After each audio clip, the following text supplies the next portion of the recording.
بركاته. الاهلي بعد ثلاثيه الجونه بيجهز نفسه للثلاث نقط جداد في الدوري، 3 نقط من الاتحاد سيد البلد.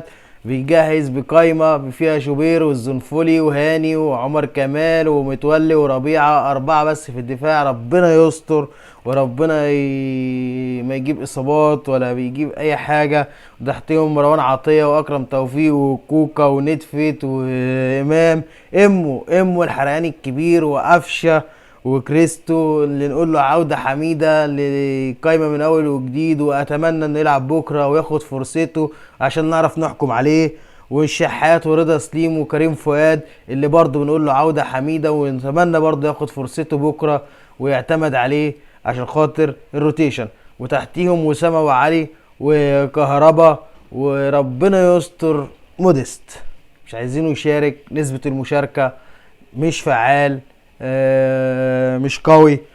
ابرز المستبعدين ياسر ابراهيم، حمزه علاء، خالد عبد الفتاح، ديبيس، اليو ديانج، الشناوي، طاهر، ومعاهم معلول وبرسي تاو. دول بيريحهم عشان نهائي افريقيا. وتحتيهم السولية وعبد القادر، دول اصابه وان شاء الله يرجعوا على خير. ان شاء الله 3 نقط جداد في الدوري، ان شاء الله ما بيبقاش فيه اصابات.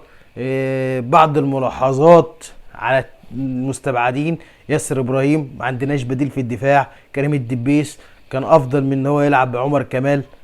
وجهة نظري ان هو هيبدأ شوبير بكرة قدامه، هاني في اليمين، عمر كمال في الشمال، متولي وربيعة. كده الاربعة اللي في الدفاع نزلوا، مش هنلاقي حد تاني لا قدر الله لو حاجة حصلت.